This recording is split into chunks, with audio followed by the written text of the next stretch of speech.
Welcome back to Department 1, People versus Robert Durst.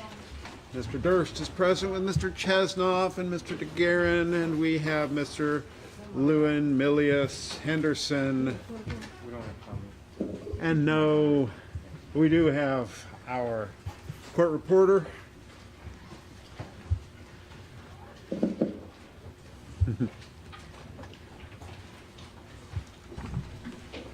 There you go. Okay. I'll raise my seat up so I have a better view of all.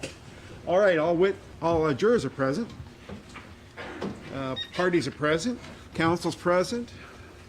Dr. Elizabeth Loftus, our witness, has resumed the witness stand. I'll remind you that you're under oath. Mr. Lewin is cross-examining Dr. Loftus. You may continue your cross-examination. Thank you, Your Honor.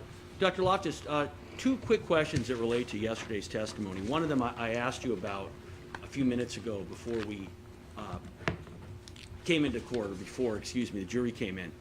You had testified yesterday in terms of your involvement with the Bundy case, and that you became involved in Utah. He had not been charged in any of the Washington crimes yet. He was a student at the University of Washington where you were a teacher at the time that some of his crimes took place. Is that right? Ted Bundy was an undergraduate at the University of Washington. I don't remember if we overlapped. No. Oh, okay. No, I'm not asking if you knew him. I'm just saying you were up there and in Washington at the time when many of these crimes took place. Is that correct? At the time that some of the crimes took place, yes. Right. And the question I'd asked you yesterday was, you agree that once Ted Bundy ended up being arrested in Utah, before you took the case, even though he had not been charged in any crime in Washington, you were aware that he was a suspect in a series of murders up in the Washington area. Is that correct? I had only heard a whiff of a suspicion that he might be the Ted that was connected to Washington. Right. So in other words, I'm just trying to clarify. It's not that you had a bunch of evidence, but in other words, it's not as if you end up taking this case in Utah and then you later find out, oh my God, this guy is a suspect in these other cases. You didn't have direct evidence, but you had heard that he was potentially a person of interest in those cases, correct? It was, I'd only heard a rumor because I was not living in Seattle at that time. During that time, I was at Harvard on a fellowship that I was awarded to work with the president and Dean of Arts and Sciences at Harvard. So I was not privy to the media in Seattle. Right. Doctor, I've got to ask you, in the question that I just asked you a moment ago, can you tell me in your answer how the fact that you were at Harvard working for the president and the dean, can you tell me how that answer was responsive to anything that I said? Because when you spoke to me before we resumed testimony, you insinuated that I would have access to lots of media that was occurring in Seattle where I wasn't living at the time. No, doctor, so my question though is that all you had to say was, you know, I was not living in Seattle. Why did you add the comments about who you were working for, how prestigious it was? Was that an attempt, doctor, to, again, kind of tell the jury who you are, how important, how successful, et cetera? How is that responsive to what I asked you? Well, I was away for the year at Harvard. You can ignore the rest of what I was doing there. Well, no, I'm just asking, did you realize when you answered that question that it was not responsive to what I asked? Your Honor, there's no grounds that he said on his objection. I'll sustain it. Your Honor, could counsel please give a grounds? He's just saying objection with no grounds. Sorry. I heard it. It was assumed a fact, not an evidence, but that was not responsive. Doctor, the other issue that I wanted to clarify was, I want to make sure that I understood this. Were you saying that as a faculty member at UCI, as a tenured professor, that you are allowed 1 day a week, which would be, I guess, 20% of your work time, to do whatever you want for whatever fees you want, independent of the university, that that's what tenured professors are allowed to do? It may be written 13 days a quarter, but it works out to 1 day a week. Okay. All right. Let's talk for a moment about details versus gist. You would agree that there's a difference between remembering an event itself and remembering more peripheral details of an event. Is that correct? Yes, And would you agree that there's a difference between implanting false memories about details of an event versus implanting memories about the gist of the event itself? it's probably easier to plant false memories of peripheral details than, say, central details. Doctor, let me ask you, you just used the qualifier probably. Is it probably easier, or do your studies demonstrate that it is easier? Generally, I think it would be easier to plant peripheral details. So, doctor, was it an accident that you used a qualifier probably to minimize the meaning of the question I asked you? Absolutely not. Have you noticed, doctor, that in the testimony you've given, whenever I ask you a question that in any way implies or leads to the idea that is a point that is positive for the prosecution in this case, that the way you respond is, it might be, possibly, probably. Do you notice that you use a lot of those qualifiers or no? Well, I noticed that you're accusing me of it, yes. Do you think that's an unfair accusation? No, because I try to be careful and not overstate things. Well, let me ask you something. If your studies, I believe in the ripple effects in memory, that is an article or a book you wrote, correct? I believe that I used the term ripple effects in possibly an article from 15 years ago, perhaps. And do you recall in the work that you've done, doctor, that you have literally found in your work that it is much easier to implant memories about peripheral details than about the gist? That's what I said, yes. No, doctor, you said probably. You did not say that, in fact, my studies have indicated that, Mr. Lewin, you are correct. Objection argumentative, Your Honor.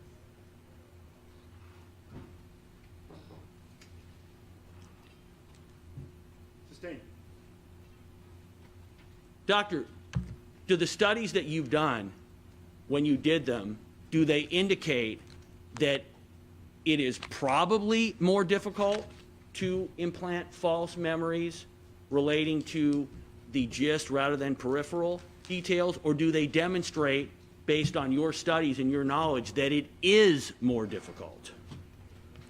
Some studies have shown that, some studies have demonstrated that it is easier to plant peripheral details. And if I were to give you a chance to rephrase your original answer, would it be fair that you would probably drop the word probably? No, not necessarily. What does not necessarily mean? I don't know how many ways to say this. There are studies that show that it is easier to plant false memories of peripheral details than central details. I would agree with that statement. You're familiar with the study that asked college students, this was an issue about individuals walking out of a restaurant without paying. You're aware of those studies, correct? Yes, that was the study that I think from 15 years ago. Right, a study you were involved with yourself. I was one of the co-authors, yes. So specifically, those individuals were asked 3 open-ended questions. They were asked, the individuals in the study, to recall the price of the total bill, the drink the person who had walked out and ordered before being seated, the dessert the person had, and the 3 items were intended to kind of constitute a general memory of the single event, meaning those were peripheral events, and the gist being that the person had walked out without paying. Is that correct? Is that a fair? You'd have to show me the study. It's been too long since I've reviewed that work. Well, no, I'm simply asking you if that was the general outline of what you were doing in your study. You were trying to basically take individuals, you wanted to show them a person who is walking out without paying, and then you wanted to ask them specific questions about more peripheral details, correct? Well, my recollection of that study is different, that we were interested in whether if the person walked out had a bad intention versus a good intention, would it affect the way people remembered what happened? Well, let me ask you, let's assume, doctor, based on your 50 years in the area, would you expect that if you had a situation where an individual is in a restaurant and they're seated across the table, someone at a table next to them, and they're observing this person, and at the end, they see this person all of a sudden get up and run out of the restaurant without paying? Would you expect that the individuals observing that would have a better memory of the fact that they ran out of the restaurant without paying, or would you expect that they would have an equal or better memory about, for instance, what dessert the person was eating? I believe they'd have a better memory of somebody walking out, but that's my opinion. Right, and your opinion is based on 50 years of science that tells you that the gist, the main detail of that observation is the person walking out, and the peripheral details are the other issues that I brought up. Is that correct? Yes. All right. I want to ask you, did the studies that you've worked at demonstrate, strike that,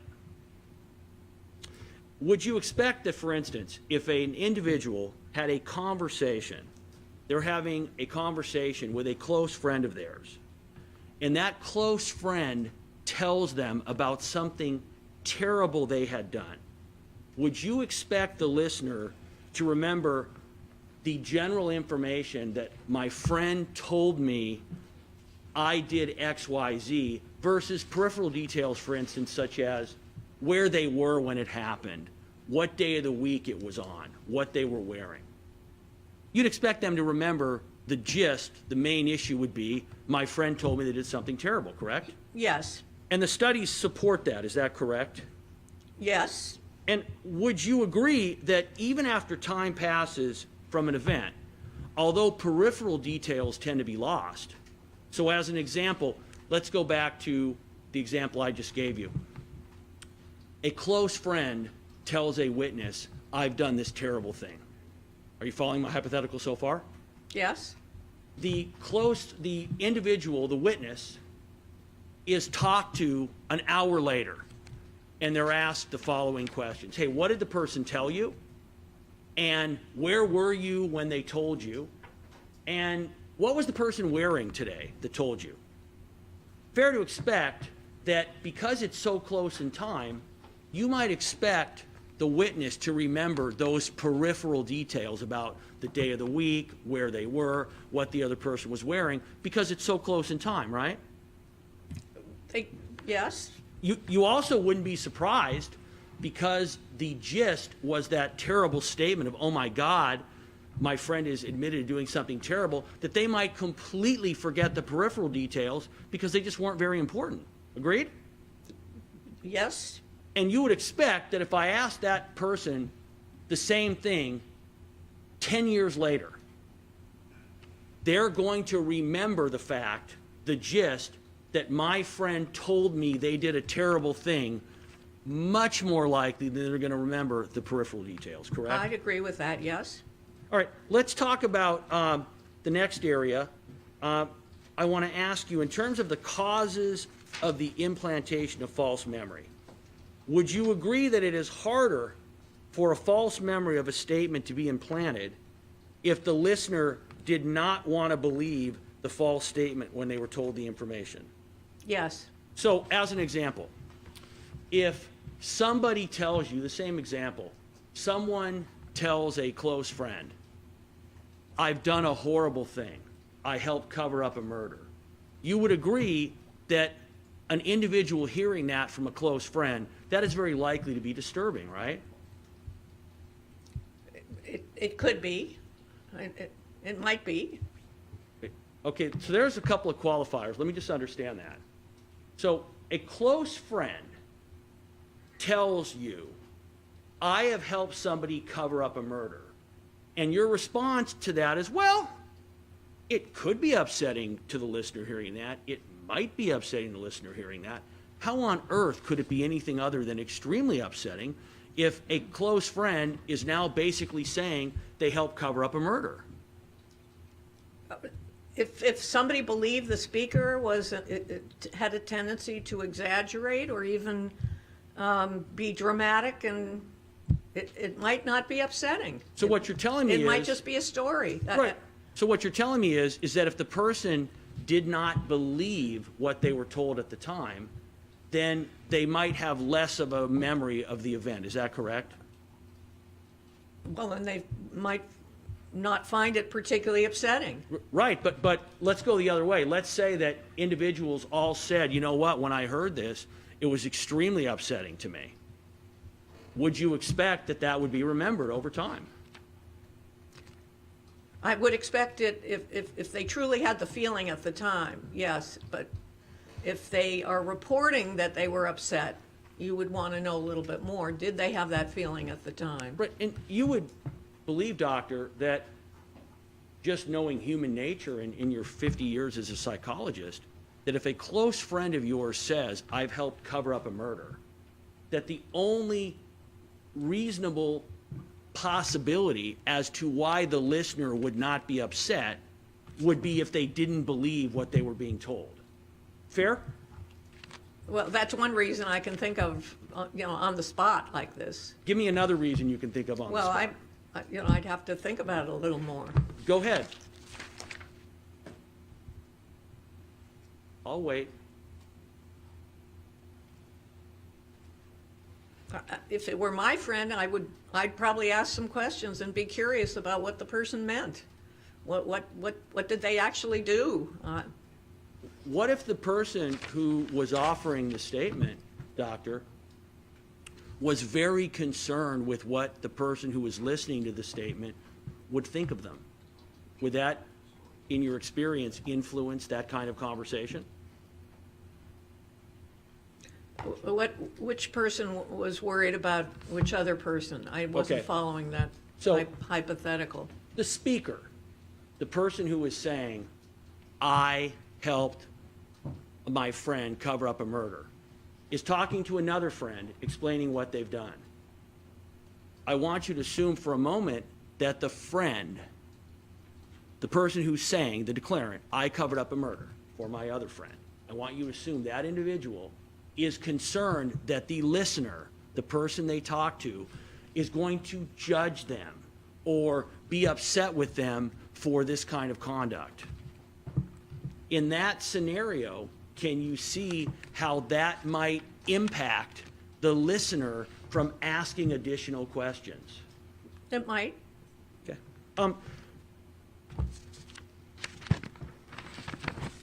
One moment here.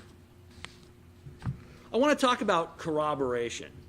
Would you agree that the best way to determine whether a memory is real or a product of suggestion is independent corroboration? Yes.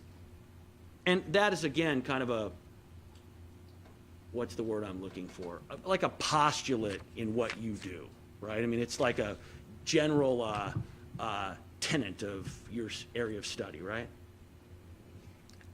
It's something I have said in speeches and in writing.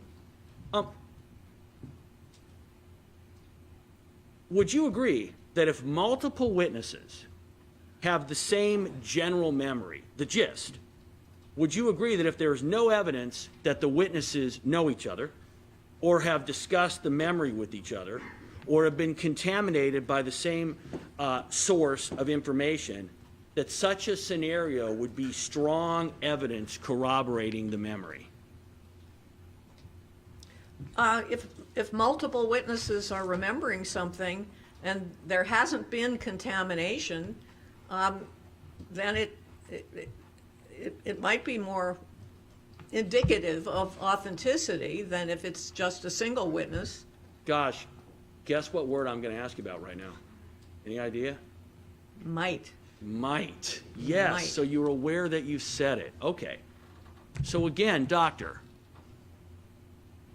in the scenario I just gave, wouldn't it be more professionally accurate for you to answer no qualifier that it would, based on your study, tend to corroborate the memory? Objection, argument. Rephrase it.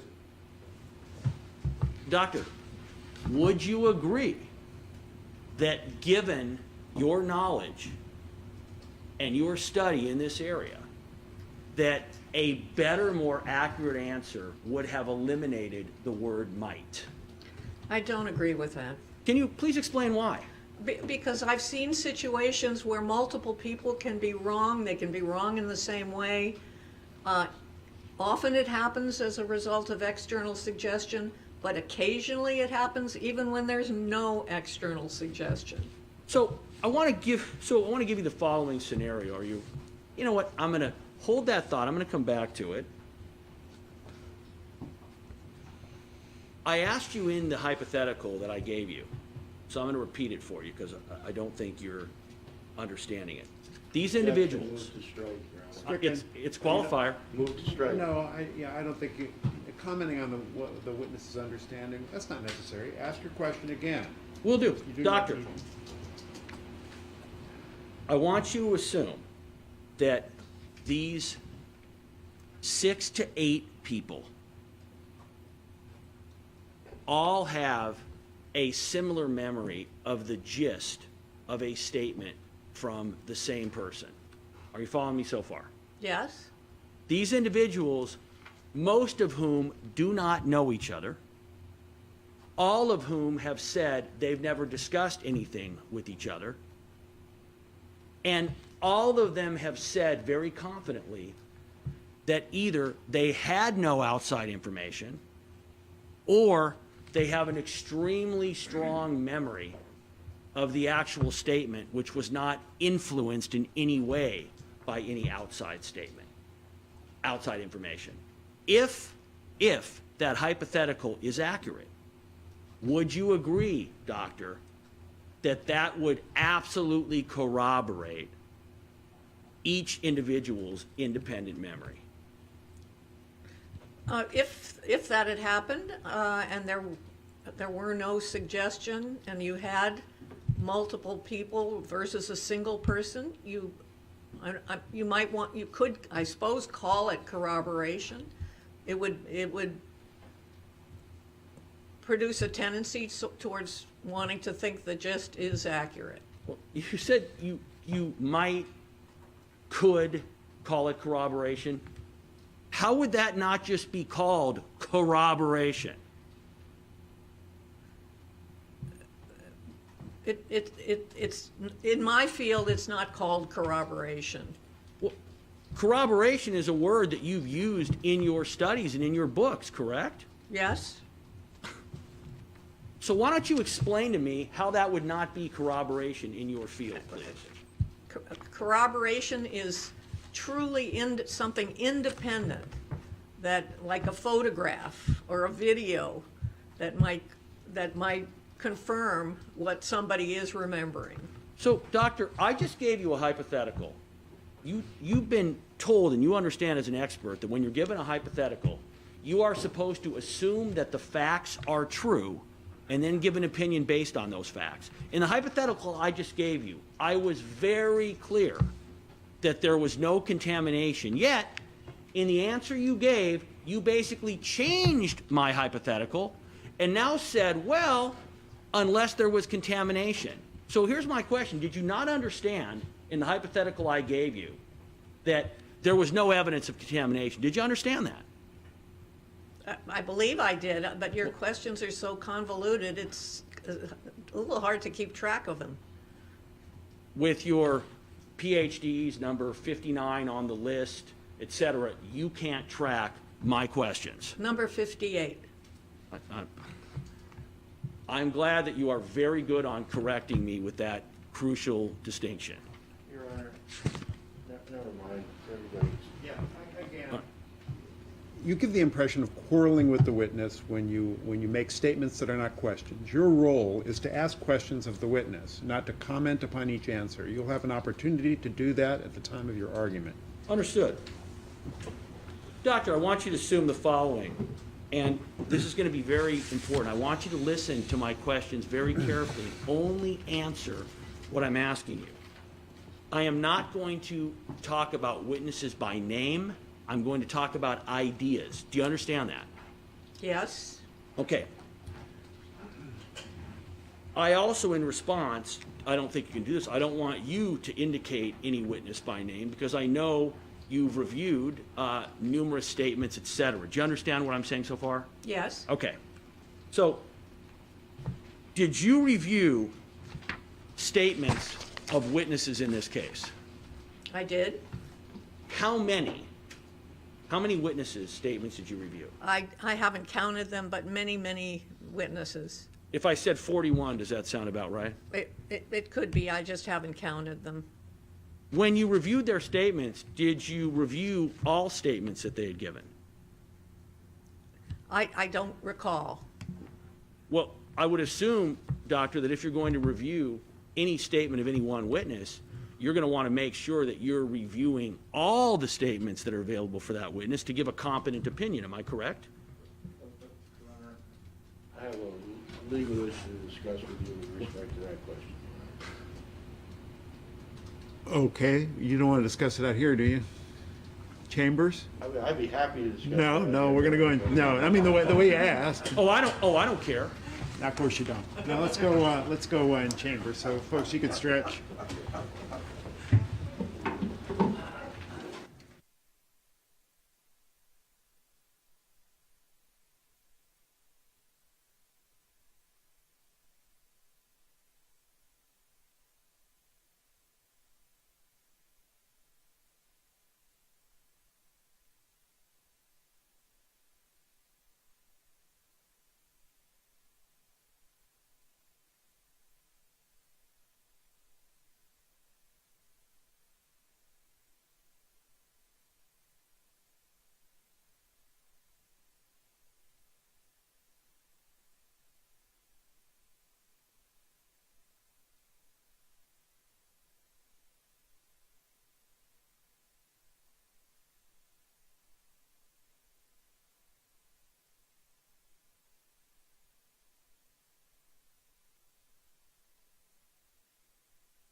May I continue, Your Honor? Next question. Doctor, can you tell me what materials did you review in this case? I reviewed witness statements, I reviewed court testimony, I reviewed media coverage, I reviewed a movie, I reviewed a docudrama. Those are just some of the things I remember reviewing in this case. But Doctor, the evidence is that you've spent between 73 and 76 hours in total, correct, on this case? Yes? Well, as an example, weren't there witnesses that you reviewed that had hours-long interviews and days-long testimony? Your Honor, I'm going to object. This is What's the objection, Your Honor? irrelevant, Your Honor. Just a moment.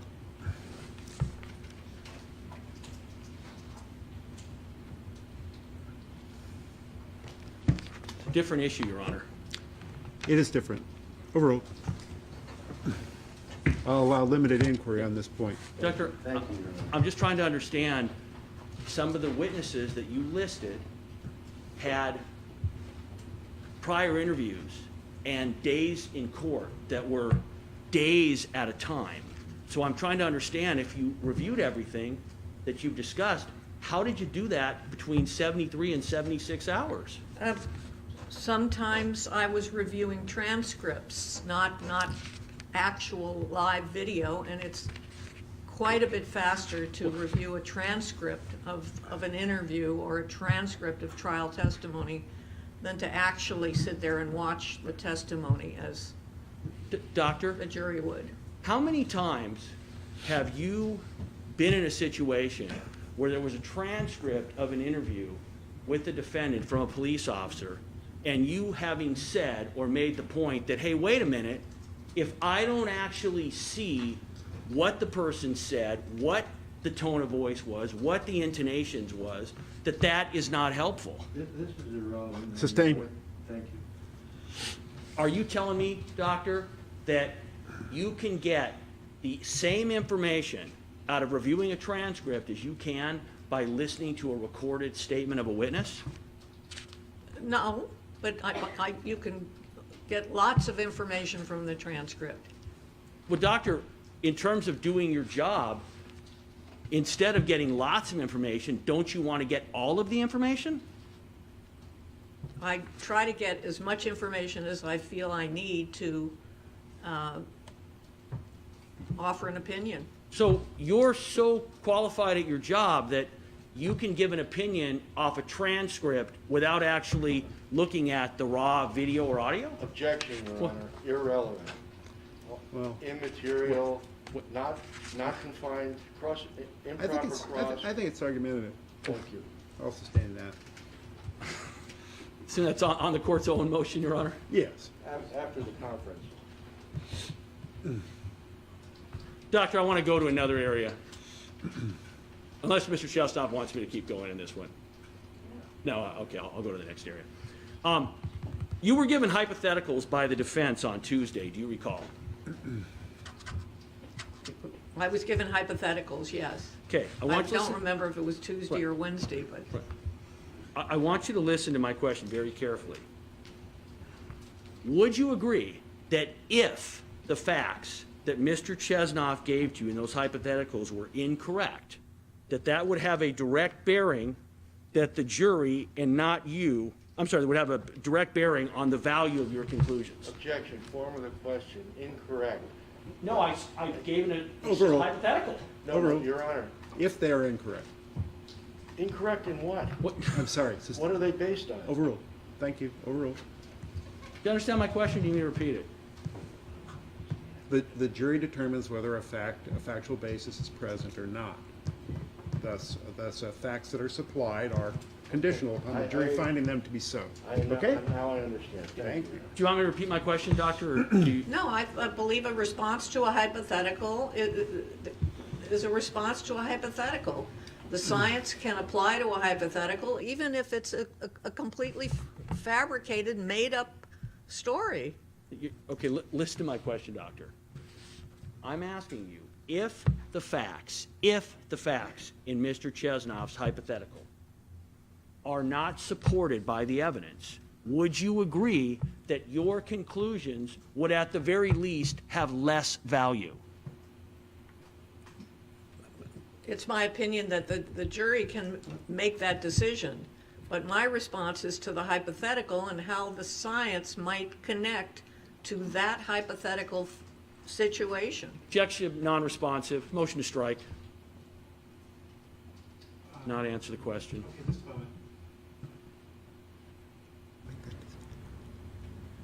Stricken.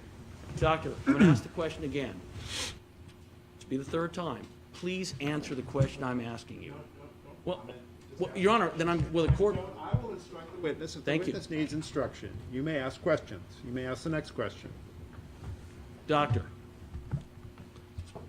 would you agree that if, in fact, the facts in the hypothetical that Mr. Chesnoff offered, if those facts are incorrect, would you agree that your conclusions would have, at the very least, less value than if those facts were accurate? Perhaps, yes.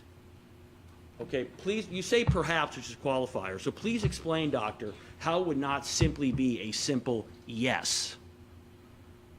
Why perhaps? Because one can respond to a hypothetical situation to make a point about how science works. So what you're telling me is that in essence, it doesn't matter what hypothetical you're given, because the on button goes on and you just say whatever you want to say. Objection, Your Honor. Argumentative. Sustained.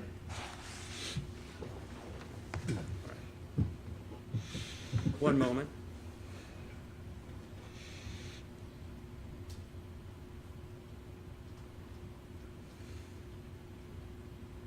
Would you agree, doctor, that in order to assess whether somebody is the victim of an implanted memory, that it is best to read, listen, and watch every statement of that witness regarding the implanted memory as possible?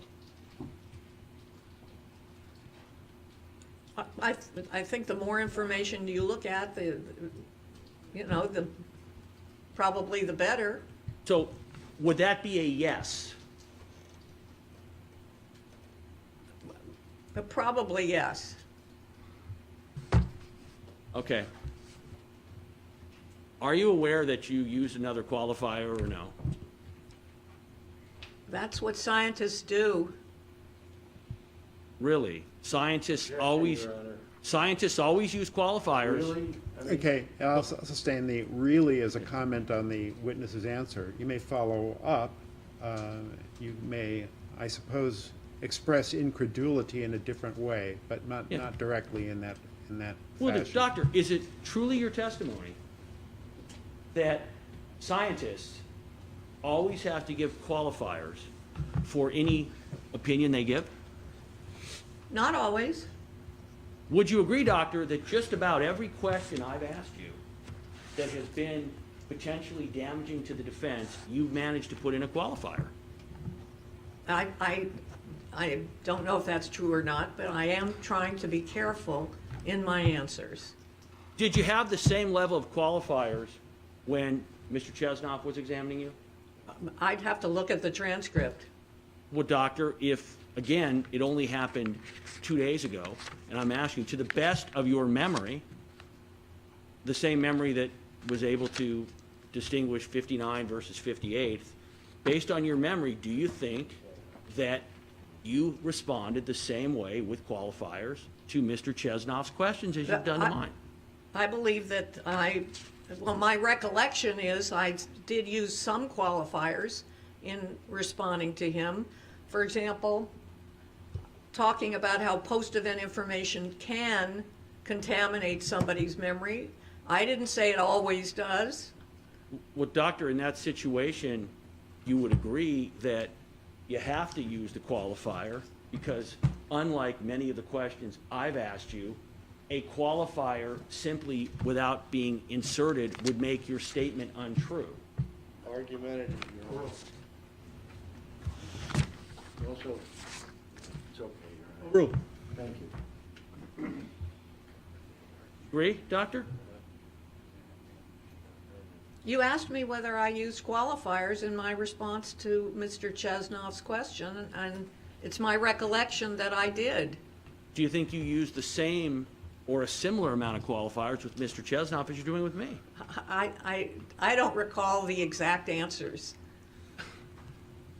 So, Doctor, if somebody put a gun to your head and said, hey, listen, you got to get this answer right, do you think you've used more qualifiers with Mr. Chesnoff or with me? What would you say? Objection, Your Honor. It's an argument. I'm trying to get an answer, Your Honor. Well, no, a gun to the head is a particularly ugly metaphor, and I'm not going to allow you to insult the witness in this way. Doctor, if you were put in a position where you had to right now use your best estimate, your best guess as to whether or not you had used more qualifiers with me than with Mr. Chesnoff, what will your answer be? I would say probably with you, because I am... Motion to strike the rest as non-responsive. It's a yes or no question. Your Honor, can we have some respect for this What? doctor, Okay, please? please be seated. Let me look at the objection. All right, Mr. Chesnoff, same, got this.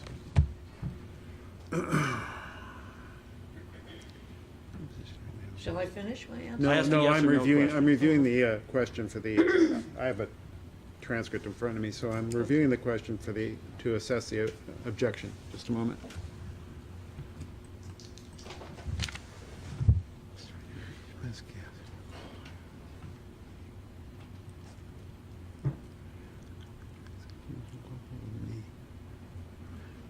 Your motion to strike is denied. Next question.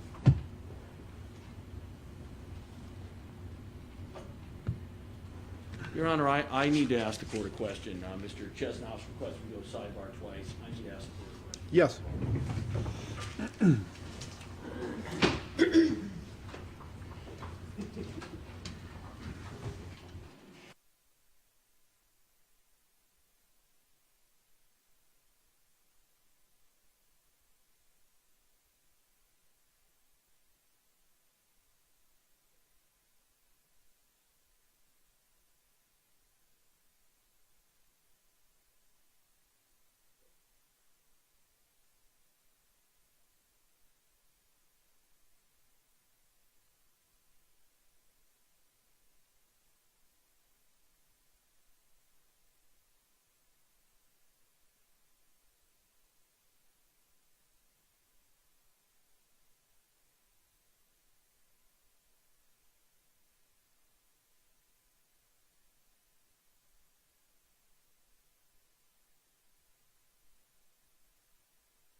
You may proceed, Mr. Lewin. Thank you, Your Honor. Doctor, I want you to assume the following, and I want to be clear. This is going to be a hypothetical. I'm going to give you certain facts. In the hypothetical, I don't want you to question whether the facts are true. I want you to accept each fact that I tell you as being true and give an opinion based on that hypothetical. Do you understand? Yes, Okay, I want you to assume the following. There are 8 people who have a memory of the same close friend who was subsequently murdered, telling them that she had helped another close friend cover up the disappearance of that friend's wife, and or that the close friend had told the speaker that he had murdered the wife. Do you understand so far? yes, I want you to further assume that many of these 8 people do not know each other. Still understand?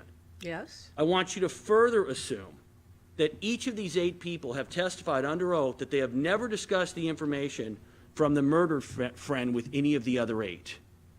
Do you understand that so far? yes, I want you to further assume that the versions that the 8 friends testify to are all somewhat different. So in other words, we have the gist is the same, but we have different peripheral details. Do you understand so far? yes,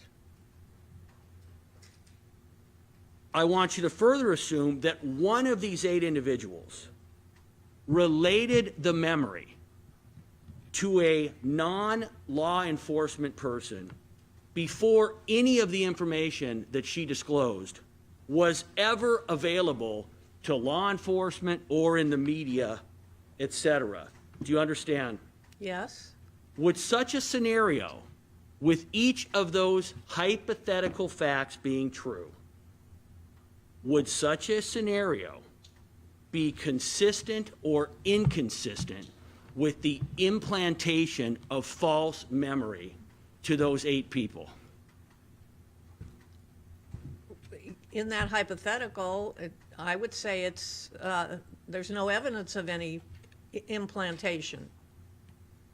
Thank you, Doctor. I appreciate I appreciate there was no qualifier, and I assume there's no qualifier in that statement because Please direct Mr. Lewin not to comment on the testimony. Was- Yeah, I know I did already. So this is a question, Mr. Lewin? Yeah, it's a question. Okay? Got confused. So this is a prefatory remark to it your is. question. Go I would assume, repeat it. Doctor, that the reason that you did not give a qualifier in your response is that, given those facts, no qualifier you believe was in any way necessary, correct?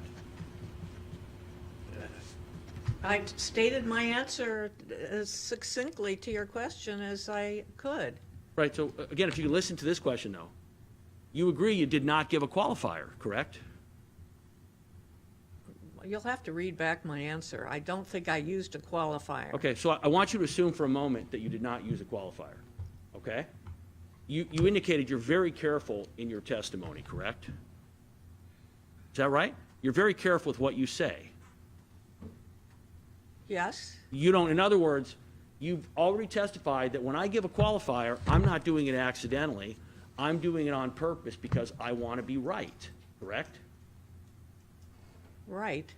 And so the fact that you chose not to use a qualifier, you would agree you did not use a qualifier because your opinion of the hypothetical that I gave you, the conclusion that you came, We apologize. Before, you're not interrupting the question? yeah. Yes, Yeah. yes. Your Honor, this is a key question that I do not want. All right, let's step aside for a second. Well, I would just like. 1 minute, and then we'll come back, and then we'll take our break.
It's quite a ring.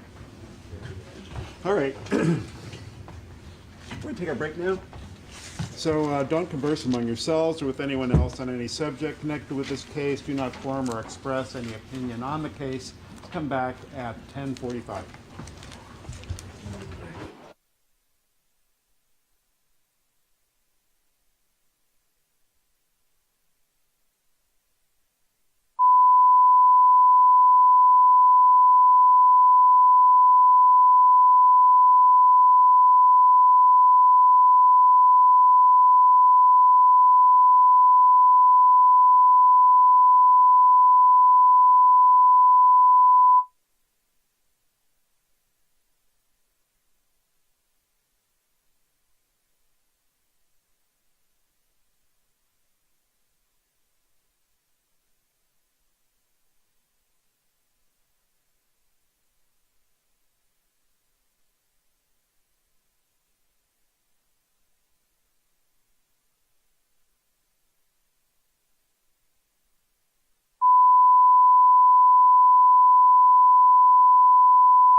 Mr. Durst is present with Mr. Chesnoff and Mr. Lewin and his colleagues here for the people. Our witness, Dr. Elizabeth Loftus, has resumed the witness stand. I'll remind you that you're under oath and you may continue with the cross-examination. Doctor, do you agree that if a witness is being asked about a memory, that the questions they are asked about that memory are extremely important? Yes? So I want you to assume, and again, I want you to assume the following facts. I don't want you to in any way question whether the facts underlying this hypothetical are true. So do you assume that each fact I give you is true? Do you understand that? Yes? I want you to assume the following. I want you to assume that a witness was asked about a phone call and whether they recognized the person on the phone. Do you understand so far? Yes? I want you to further assume that although the witness originally identified, gave a name of the person that they thought they were talking to on the phone, that they were not asked how they came to that conclusion. Are you still following me? Yes? I want you to further assume that that person was never asked questions such as, do you know the person's voice? How many times have you spoken to them? Have you ever talked to them on the phone? I want you to further assume that when they were re-questioned years later, they were asked those new questions. And they related that they did not know the person's voice. They had spoken to the person on the phone prior to the conversation at issue, maybe 10 minutes in 4 years.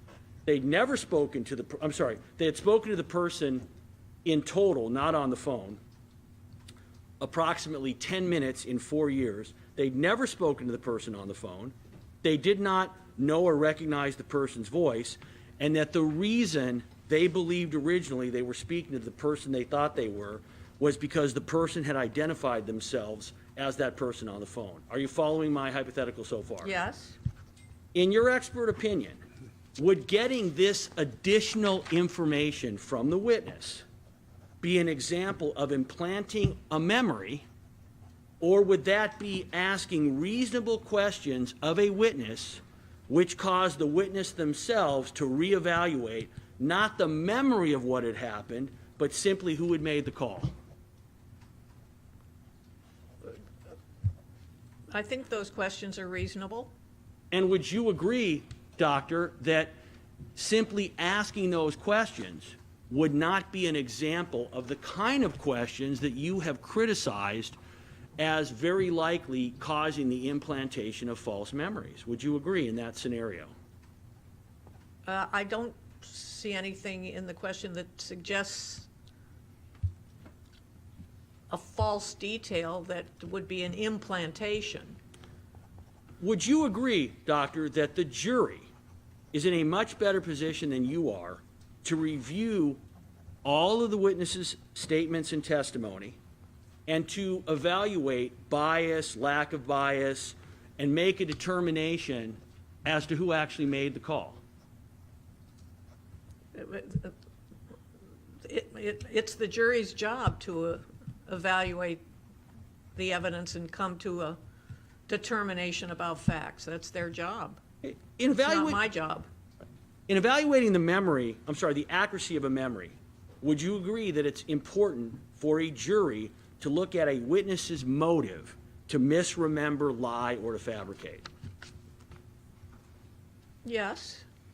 And in fact, would you agree that although you might do that in one of your studies, that a jury who is looking at making decisions regarding what happens to a charged defendant, that is literally their chief job? Would you agree, given your 300 trials? That's a job for a jury. Would you agree that if a witness lacks a motive to remember something incorrectly, and that they have the same gist memory as other witnesses where there's no evidence of contamination, that would corroborate the accuracy of the memory? No, if there's no evidence of contamination, then there's no reason to suspect post-event information that created a contamination. Doctor, I want to go to the next area. Would you agree that your studies show that a close friend relating something to you would be the kind of memory that you would expect would be most difficult to implant? No, I wouldn't agree with that. Okay. Would you agree that familiarity with the speaker enhances the memory, generally speaking? I don't know about familiarity, but the characteristics of the speaker Well, can relate to the likelihood that the post-event information is accepted. well, let me ask you this. In your experience, haven't you found that people have better memories of conversations with people that they know than they do, for instance, let's say they're at a mall just overhearing random conversations of other people that they don't know? I just don't know the evidence on that one way or another. Well, I want you to, the following example, I want you to give me your best opinion. Let's assume you're overhearing a conversation while you're at lunch in a crowded restaurant with people you don't know. Would you expect a lower level of memory performance for the conversations of people at the surrounding tables than you would for the memory of any conversation you had with the person you're having lunch with? I would expect that. I don't know of a study, but I would agree that that's a likely finding if one were to do that study. I want you to further assume that every witness in this case has testified about things they remember from conversations that they were participating in, not simply from things they overheard. Would that enhance or diminish the accuracy of the memory? I think it would enhance it. Let's talk about verbal facts versus visual facts. Do you agree that, generally speaking, verbal facts are easier to remember than visual facts? No, not necessarily. Have you ever said before that in your experience that verbal facts tend to be more memorable than and let me qualify it, than, I'm gonna, I've used, That's a good joke. I've used, Go ahead. I'll stipulate it was a good joke by Mr. Chestnut. That was a good one. I'll give it to him. Few and far between, but he gets that one. Let me restate my question, Doctor. No, I forgot because of Mr. Chestnut's joke. What did I say? You're talking about verbal fact. I'm sorry. That's all right, that's okay. I'm gonna have to come back to that. Mr. Chestnut has expertly taken me off my game here. Mr. Bailey knows your question, though. He's got, What was my question? You're asking about it. Verbal fact. Verbal versus verbal. Easier to remember than visual facts. What's that? Verbal facts are easier to remember. Yeah, but there was something going on there. Okay, I'll have to come back to it.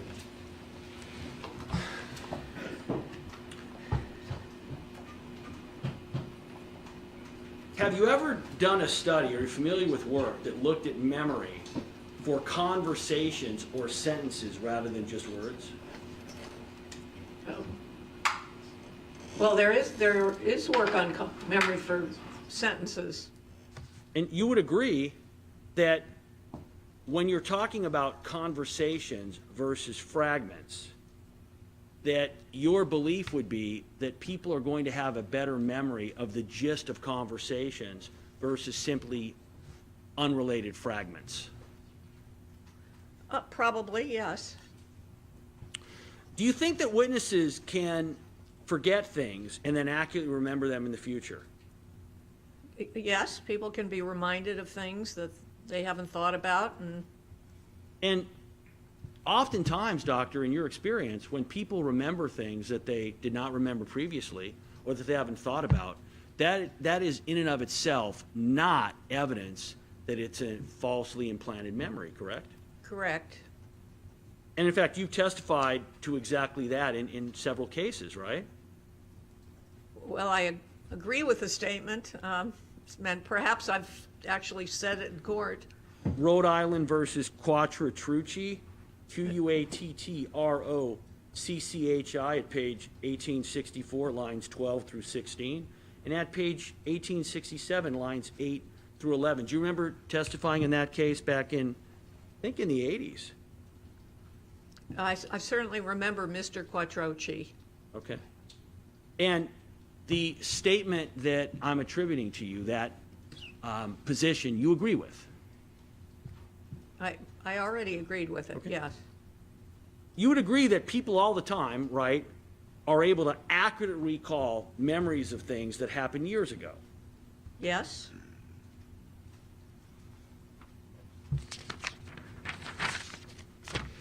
Do you agree that the distinctiveness of an event figures in memory retention? Yes? The more distinctive the event, likely the better the memory of that event, right? That's probably true, yes. Distinctiveness of an event has been considered to be a main contributor to the accuracy of memories, correct? Well, I already just agreed with that in my last answer. Well, I think you had a qualifier, though, so I'm just trying to go a little further. In fact, it has been found that the uniqueness of an event can be the best overall predictor of how it will be recalled later on. Is that correct? I'd have to think about that. Are you familiar with a study in 1988 by W. Brewer, Memory for Randomly Sampled Autobiographical Events, Remembering Reconsidered Ecological and Traditional Approaches to the Study of Memory in the New York Cambridge University Press? Are you familiar with that study? I don't recall it right now. Do you remember a study where they had subjects carry beepers that went off randomly, and that whenever the beeper sounded, participants recorded where they were and what they were doing and what they were thinking, and then they tested their memories weeks or months later? Do you recall what the researchers found? No. Would you expect that what they would find is that the recall of action depended strongly on the uniqueness of the memory? It wouldn't surprise me, no. Let's talk about intelligence in memory. Do you agree that there is a correlation between the intelligence of the person and their ability to recall memory accurately? Many studies have shown that, yes. And people with higher education levels tend to have better memories and are more resistant to suggestions. Is that correct, than implantation? Yes. You discussed this in your testimony in the Phil Spector case in 2009, correct? I don't recall testifying about it, but I just agreed to it. I want you to assume that every witness in this case is, at the very least, of average intelligence, and that the majority of them are highly educated. Would that tend to increase the accuracy of their memories? What that might indicate is that there is somewhat lesser of susceptibility to post-event suggestion. And by post-event suggestion, that's kind of a fancy word for contamination, right? You could use contamination. I want to talk about confidence versus accuracy. Would you agree there is a correlation in memory between how confident someone is of their memory versus how accurate their meaning is? Meaning that it correlates that the more confident a person is in their memory, the more accurate the memory tends to be? Well, certainly that seems to be true if there's no contamination or post-event suggestion, Right. that there is some relationship between confidence and accuracy.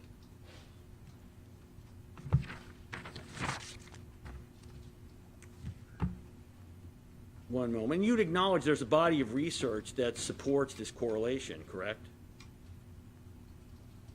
A body of research that supports, The correlation between confidence in memory and accuracy. yes, I just said that.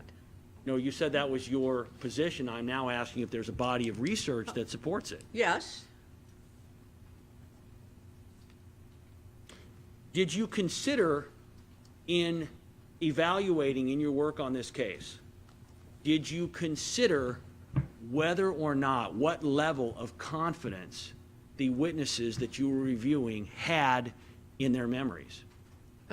yes, And And would you agree that you said you watched trial testimony, correct? I did. Would you agree that nearly every witness came in and said that they were supremely confident about the gist of the memories they were repeating, but that it was the peripheral details that they had questions about? I don't remember if it was every one, but I was focusing on not so much the trial testimony confidence, which follows earlier recollections that are less confident. And so I saw evidence of confidence inflation in the material that I reviewed.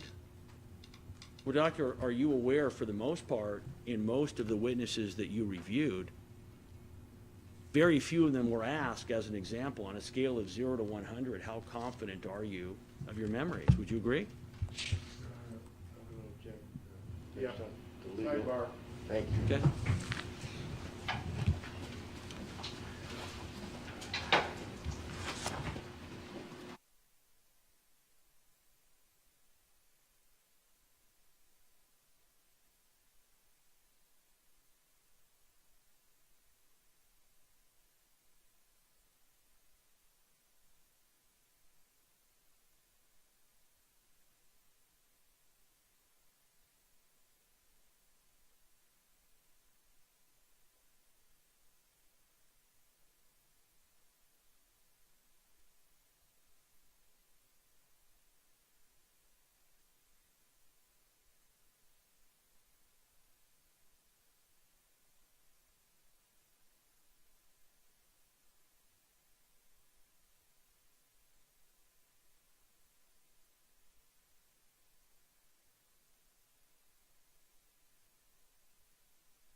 Your Honor. Yes. Doctor, I want to talk about your experiments for a moment. One of your most famous experiments is the Lost in the Mall experiment, is that right? That's one of the studies, one of the hundreds and hundreds of studies that I've done. But would you say that that was a study that it's a very cited study, and it's one of the more important studies you would agree that you've done? Not the most important, but it was the first of a series of studies of its kind. Right, so in other words, you've done more studies in this area since, but the first one, the one that started you on this course, was that study, right? No, the studies that started me on the course, if you want to call it the course, began decades earlier. Well, I'm talking about that those other studies were not ones you did, right? You're talking about what got your interest. I'm asking you, the Lost in the Mall study, that was a study you did, which really was kind of one of your first big studies. Is that a fair statement? No, my first big studies and the ones that are more highly cited were done in the 1970s. Okay. At least 15 years before publishing the Lost in the Mall study in the mid-90s. The Lost in the Mall study, that involves experiments of implanting a false memory in an adult that person was lost in the mall as a child. Is that right? That's the gist of it, yes. And in essence, what you found in that study is that, and I'm quoting, one moment, quote, "My research associate, Jacqueline E. Pickrell, and I settled on trying to plan a specific memory of being lost in a shopping mall or large department store at about the age of 5. Here's how we did it. We asked our subjects, 24 individuals ranging in age from 18 to 53. Is that a kind of synopsis of what you did in that subject? in that The experiment? partial description, yes. Isn't the sample size of 24 people, isn't that much too small to generalize the results to a larger population? Wasn't generalizing to a population. I reported the results of what happened with 24 people, and many studies in psychology, particularly at that time, used relatively small numbers of subjects. Has that study ever been peer-reviewed? Yes, Who peer-reviewed it? the journal where it was published, When was this? 1995. Has it been peer-reviewed at all other than the journal that published it? Well, that's where peer review happens. Well, isn't it true, Doctor, that peer review can happen either in journals that publish it, or they can go back in the future and someone can try to replicate your findings, right? Well, people have criticized the study, but so many other investigators, including us, have done conceptual replications of this study for years and years, and Speaking of, so I don't know what you're referring to. speaking of, you just brought up critics who criticized your study. Lynn S. Cook and Martha Dean wrote an article titled "Lost in a Shopping Mall: A Breach of Professional Ethics," correct? You're aware of that book, that study, correct? That article? That's the opinion of that author, yes. That article was published in 1999 in Ethics and Behavior, a peer-reviewed journal edited by a professor from Harvard Medical School. Is that right? Sorry, Counsel, could you repeat? That article was published in 1999 in Ethics and Behavior, a peer-reviewed journal edited by a professor from Harvard Medical School, correct? I don't know who was that critique was published. In fact, there was an article you're familiar with by Professor Kenneth Pope from 1996 in the American Psychologist titled "Memory Abuse and Science: Questioning Claims About the False Memory Syndrome Epidemic." You're familiar with that, correct? He has certainly been critical, yes. In that study, in the mall study, many of your subjects were the children of your research assistants, correct? I don't remember. This study was so many studies ago. Wait, Doctor, you've been questioned extensively about this study, both in criminal courts, in civil litigation, et cetera, correct? Yeah, but the study was done in the 90s, and I just don't remember the details. There have been so many studies and so many publications since then. Doctor, haven't you been criticized and found yourself in court defending your work on the mall study? And so when you say, you know, I don't really remember if that study involved the children of my research assistants, are you telling me, as you sit here, you do not know that answer? As I sit here, I don't recall exactly the nature of those 24 individuals who were part of that study. So I want you to assume for a moment, in a hypothetical, that it did involve many of the individuals in the study were the children of your research Yes. assistants. Would you consider that to be good science? Yes. And again, I just want to go back to something you said yesterday, 2 days ago, make sure that I'm correct on this. Is it your position, you've now had a day to think about it, that you believe it would be within the standards of ethics for your profession if you were retained in a case to testify for the defense where a family member was the named victim in the case? That's what you testified to yesterday or the day before. I just want to make sure that's still your position.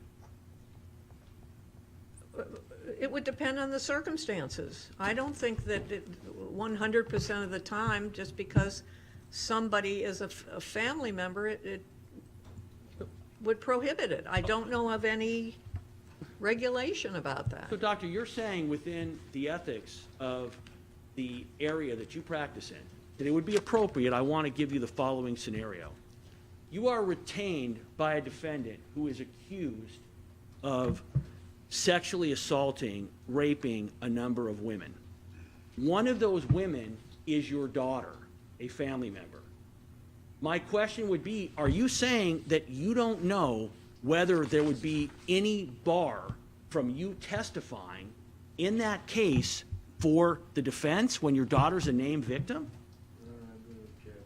Argument already been asked yesterday. Sidebar.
you agree, Dr. Loftus, that your study that we've been talking about, the mall study, has no relevance whatsoever to the memories of adult witnesses who are talking about adult memories?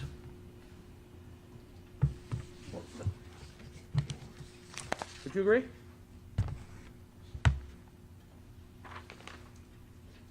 It's a study that shows that you can plant a rich false memory in the minds of ordinary people.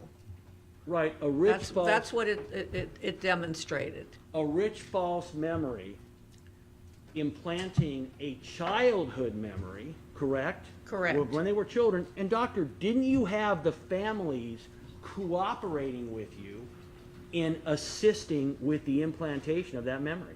In that particular study, yes. Well, so doctor, don't you think it would have been relevant, without me bringing it out in cross-examination, for you to say, hey, listen, in that study, not only was it memories we were implanting in people of things that happened when they were little children, but we had their family members telling them that this false event happened. Don't you think that would have been relevant to explain when I was asking you these questions? I don't know that if you asked me about the details of the methodology, I would have given the answer. So it's your testimony that you didn't intentionally not provide that information, I just didn't ask for it. Is that your testimony? Yes. Are you familiar with the rules that govern members of the American Psychological Association? I'm not sure what rules you're talking about. I'm not a member of the organization. In fact, you were being investigated and you, at that point, resigned from the organization, correct? I resigned from the organization not knowing that anybody was doing any complaining or investigating. But you found out, doctor, that there was a complaint and investigation going on right at the time you decided to leave the organization, correct? The organization never confirmed or denied whether there was any investigation. So, doctor, you would agree that the American Psychological Association, which you were a member of for years, is the premier organization for psychologists like yourself in the United States. Is that correct? No, in my opinion, the Association for Psychological Science is the premier organization. Are you familiar with APA Rule 306 governing conflict of interest? You familiar with that? I don't have any idea what you're talking about. Okay, I'm going to read it to you. Psychologists refrain from taking on a professional role when personal, scientific, professional, legal, financial, or other interests or relationships could reasonably be expected to, 1, impair their objectivity, competence, or effectiveness in performing their functions as psychologists, or 2, expose the person or organization with whom the professional relationship exists to harm or exploitation. Do you disagree yourself, doctor, with that rule?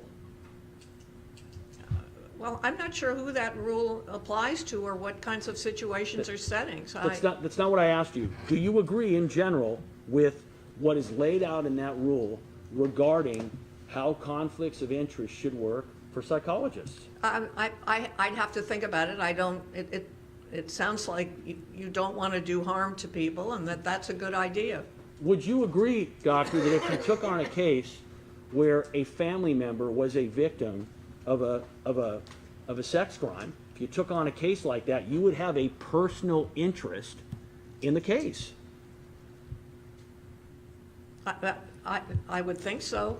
So, doctor, my question is, how could you even contemplate taking on a case where you would testify in a situation where a loved one was the named victim? Will you just concede that you couldn't do that?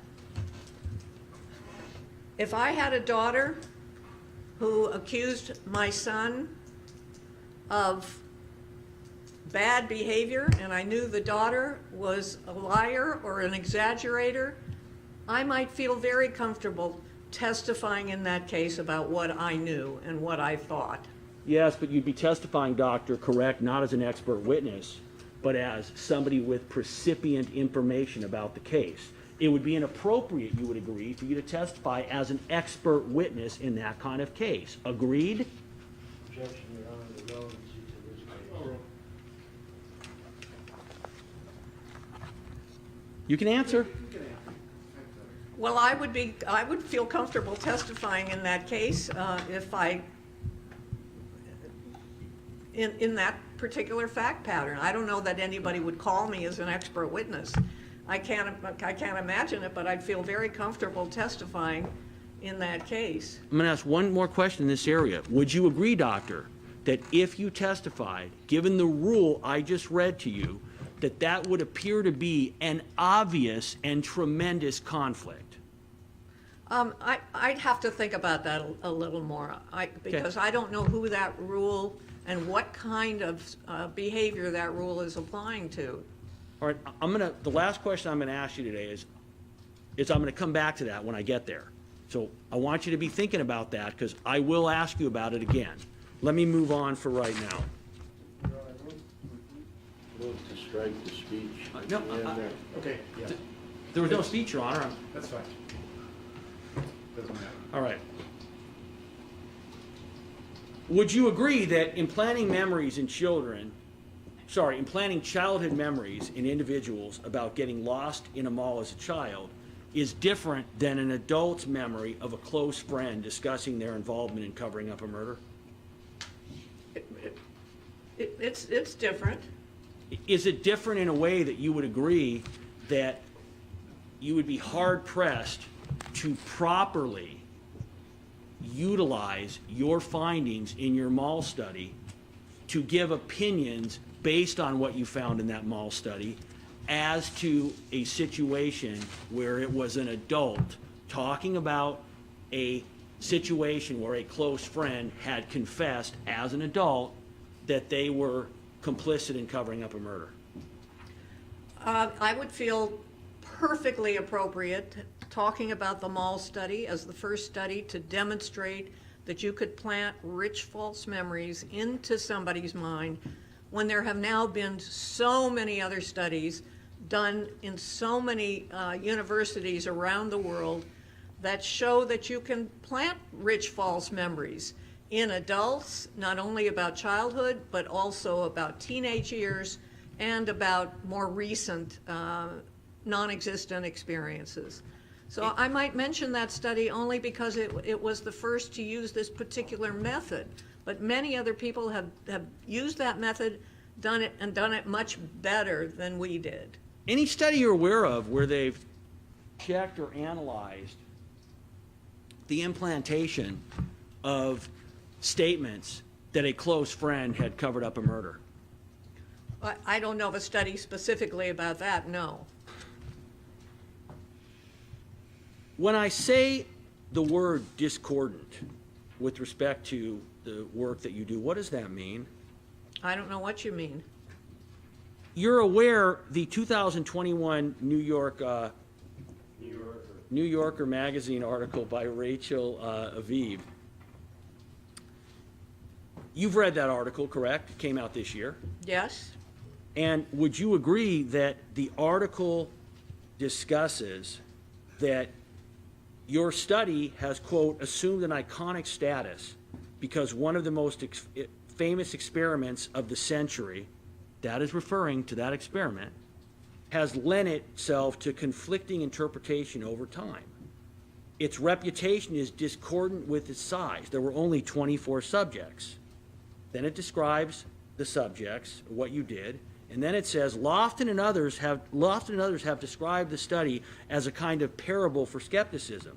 But Stephen Brown, a social psychologist at England's Nottingham Trent University who studies memory, told me, this is in the article, for those of us differently positioned, the parable is entirely about power. The study reveals the ease with which children can be betrayed by adults who lie to them, rewriting their stories. Do you disagree with that criticism by Professor Brown? I don't understand that criticism. You'll have to ask that professor. Well, so, Doctor, would it make sense that that criticism would appear to be over the idea that you had family members talk to these people and tell them, this is what happened to you as a kid. And because they were little when it happened, and because they're trusting the people telling them this information, that it made it much easier to implant memories, and then allowed you to take the next step and try to apply that to situations that don't involve memories from when they were a little kid and don't involve assistance from people they trust implanting those memories. Does that criticism seem valid to you? Well, it doesn't, because this study is so old, and so many other studies have been done that plant rich false memories for things that happened not only in childhood, but they've planted rich false memories for things that happened when you were a teenager, and they've planted rich false memories for things that happened a week ago.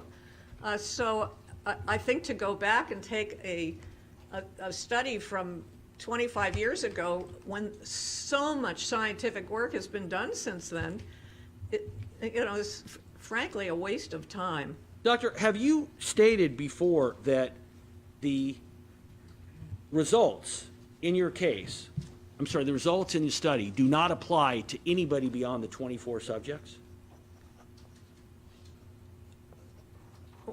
Right. The figure that we found, that 25% of the sample fell for the suggestion and developed a partial or complete false memory, I've never said that means that 25% of people out there in the real world will fall for this kind of suggestion.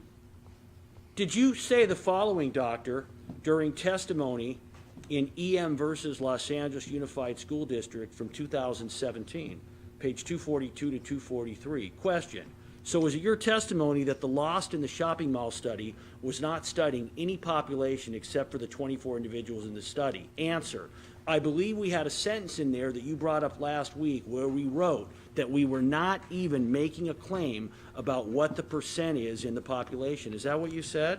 That sounds like something I would say, and it sounds like something I may have just said. Okay. And would you agree, Doctor, that many other psychologists, people that you respect, have criticized your methodology about using family members to implant memories, and that that can make it seem as if the implantation of memories generally is easier to accomplish? Well, somebody might make that criticism, but so many other people have done the same kind of study with this methodology since then that they'd have to be criticizing a whole big body of work. Are you familiar with Kathy Pezdek, P-E-Z-D-E-K?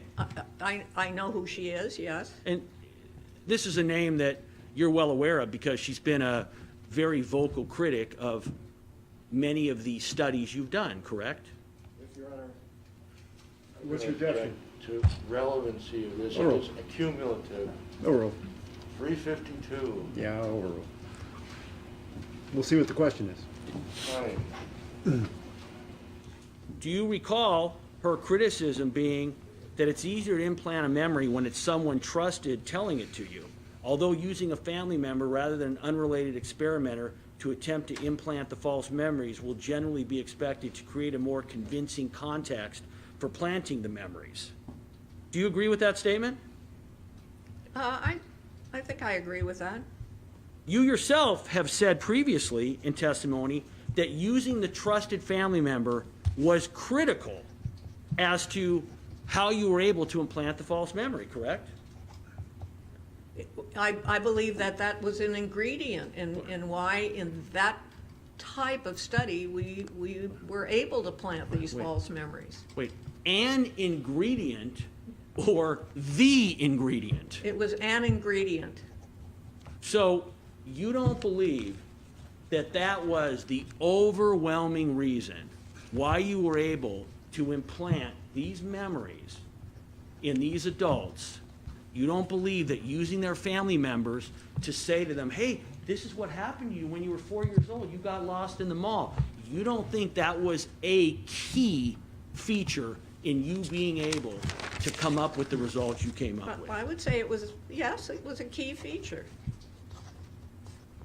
And let me ask you, isn't it true that in this experiment, even when you had the loved one telling the adult that these memories were true, that 75 to 80% of the people still resisted the incorrect memories.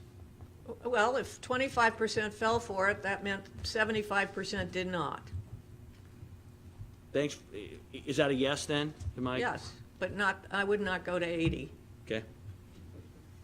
By the way, would you think for the validity of the study, would you think there'd be a difference of whether it was 75 or 80? It might. Tell me how. Tell me how the difference of 5% in that study would make a difference. Well, I bet a 5% difference in some kinds of studies can be important. That's not what I asked you. I want to know, you responded with your answer that I'll go with 75%, I won't go with 80. So my question is, if you had 75% versus 80% of these people basically rejecting the false memory, please explain what the difference would be scientifically to you with respect to this study. I feel uncomfortable when someone misstates the results of a study that I know very well, and that's what you did when you went to 80. Doctor, I thought your testimony was, I don't really remember this study very well because it occurred so many years ago and I've done so many hundreds of studies since. Well, I know the 25% figure. Well, in fact, when you were talking to Rachel Aviv, weren't you the one telling her how groundbreaking and important this study was? Absolutely not. So that puffery didn't come from you? Absolutely not. Were you aware when you read the article that it was puffing you up in your studies? Well, that was a part of the article that I was pleased about, even if there were other parts of the article that I was not that comfortable with. All right, let's talk about, are adults and children equally susceptible to post-event contamination?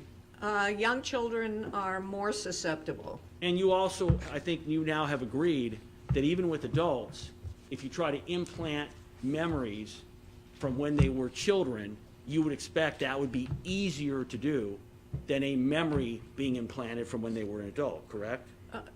Yes, I would say there's a yes. Did any of your studies try to implant an adult memory? We've done studies where we plant adult memories, yes. Not back then, but Any over the age of 21 or 30? yes. There have been a number of studies where false memories have been planted for things that happened in adulthood. I want to ask you, are you aware of a study you've done that involved the implantation of a false memory for somebody who was over 30?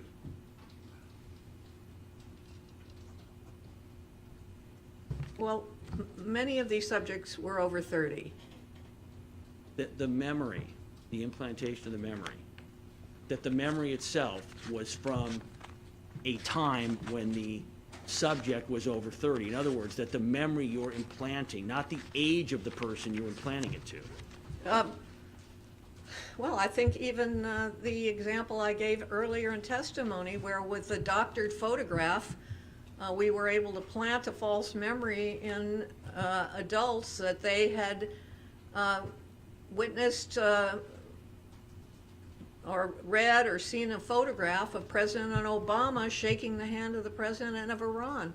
That was an implantation in an adult about an experience that would have happened in adulthood. And would you expect that a person, is it comparable, doctor, in your opinion, that a person being manipulated into having a false memory by looking at a picture of President Obama and President Bush, people that they don't know, where they're not involved, does that in any way have any relevance to whether somebody is going to have an implanted memory of a close friend of theirs admitting involvement in covering up a murder? That work is part of a large body of scientific work on the malleability of human memory. So would the answer to the question I asked be no? No, it would probably be yes, Oh, okay, please explain how it would probably be yes. because there's a large body of work on the malleability of memory, how it is that people can come to remember things differently than they really were or have entirely false memories that educates us about the nature of human memory. So you're telling this jury, I just want to make sure we're clear on this, you're telling this jury that, you know what, if I can take a picture and I can doctor it, and this picture has Obama and George Bush shaking hands, whatever it might be. President of Iran. I'm sorry? President of Iran. Thank you, Mr. Chestnut. Has Obama and the president of Iran shaking hands, that you're telling me that you would expect to produce the same kind of important memories as a close friend admitting they were involved in covering up a murder. You see a parallel there, is that correct?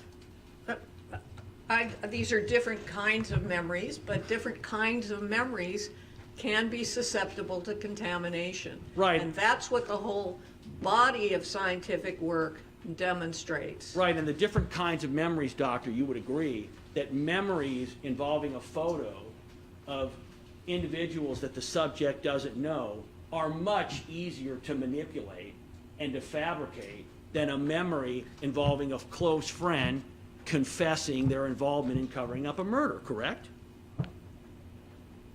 Well, they're different kinds of experiences. It might be harder to try to convince somebody that that they had a conversation like that. It might be harder, but it's a little bit of apples and oranges. So you said it might be harder. Will you give the opinion that, in your professional opinion, it likely would be harder, or do you want to stick with the might?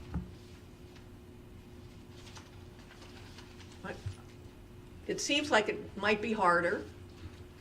I just want to ask you, maybe, if I were to ask you, doctor, how sure are you that the earth is round? What would your response be? I'm pretty sure the earth is round. So you would have a qualifier with, even with the earth being round, there would be a qualifier. Pretty is a qualifier, correct? Well, that's the way I'm comfortable putting it. So I guess what that means is that, I guess any question I ask with any hypothetical, it will always be followed by a qualifier, is that correct? There would frequently be qualifiers, yes. All right, let me continue. Let's talk about your boy shot in the face study. Do you remember that one? Yes? You did a study, and this was involving the issue of how a traumatic event can affect memory, is that right? Yes. In this study, what you had was, you had a boy being shot in a situation where they're chasing after a robber, someone who had done something. The boy is chasing, and he ends up being shot. Is that correct? It was a film, and the employees of the bank were chasing the thief, Right. and the thief shot and hit the boy in the face. Right, and the boy in this was wearing a sports jersey with a number on it. Is that correct? Yes. This is a study from the early 80s, so I'm not sure I remember what the number was No, anymore. no, the number, I'm not asking you to remember the number. It probably wasn't 58 or 59, right? No, I believe it was in the 40s. Okay, no, but I'm not asking you to remember which number it was. I'm just asking, he was wearing a number on his jersey, right? Yes? And the purpose of this experiment was, you asked people in the study who are seeing this boy being shot to recall the boy's jersey number, correct? Yes, the number on the jersey. Would you in any way expect, I just want to ask you, just as a psychologist, would you expect that if somebody witnessed a little boy being shot, that they would in any way be aware or remember, yeah, the boy was wearing a number 13 jersey? Is that how you think that memory works? Well, if you hand me the study, I'll be able to tell you how many people actually did remember the number. Well, let me ask you, did you really need a study to demonstrate that would be a peripheral detail? Is that correct? It was a fairly peripheral detail, yes. Okay. So the gist is, little boy gets shot. Agreed? Well, there's more to it. There was a bank robbery that occurred, and there were many other details that we asked about about that film. In that film, the main event was the little boy got shot. Is that correct? In the face. Well, that was the end of the event, yes. And Is would- is that the event that you would have found to be, as a psychologist, the most memorable? I would think so, yes. It was And- shocking. Yes, and would you agree that in terms of ranking down the different events that were depicted in that film, that the number on the boy's jersey would have been near the bottom of what you would expect to be an important detail? Right, and relatively few people remembered it. How many people, by the way, in that experiment forgot that the boy got shot? Well, the boy only got shot in some of the conditions. How many people in the experiment who saw the boy get shot did not remember it? I don't know if we asked about that in the conditions where the boy was shot. I'm not sure we asked a question about, was he shot or wasn't he? So, doctor, as you sit here today, you won't agree that, to the best of your memory, there was nobody in that experiment who saw the boy being shot that didn't remember it. Will you give us that much? We didn't ask the question, but I would assume if we had, people would have remembered it. All right. Another one of your famous studies was false memories of fabricated political events. Is that correct? You'll have to give me more retrieval cues, because Sure. Did you do a study that involved 5,269 participants who were asked about their memories of 3 true and 1 of 5 fabricated political events? and what was the fabricated event? Well, there were several fabricated events, but do you not remember, have I not given you enough information for you to recall that you did this study? Not enough information. Well, do you recall being criticized for a study where you were looking at political affiliations and beliefs, a study that I'm indicating, and being criticized that in your study, although you had an enormous amount of people, that only 5% of the participants were conservative? Do you recall that? Oh, that was the study where we looked at whether your beliefs, whether your political beliefs and biases affected the likelihood that you would fall sway to the suggestion and develop a false memory. Right, and in that study, you only used 5% of your participants were conservative. Do you think that's a fair representation of the general public? Do this sidebar, please. I'm sorry? This sidebar.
are going to break for the day. Happy long weekend. So, once again, I know you're avoiding the media. Don't look at stuff in the media about the case. There's interest in it, of course, and so there are things out there that you shouldn't look at. Look the other way. Change the channel. Go to another. Don't read about the case. And your friends will be curious. Not that much longer for this trial, so you'll be able to tell them soon. Don't talk to anybody and friends and family about the issues in this case. Don't converse among yourselves or anyone else on any subject connected with this case. Do not form or express any opinion on the case. Because of other obligations, we're not going to start until 11 a.m. on Monday. 11 a.m. on Monday, we'll resume this case. Juror number one, you can remain juror. It's moot right now, but let me know how you're feeling, and if we need to adjust your seat, we will. And so juror number one, you'll remain. Everyone else, have a great long weekend.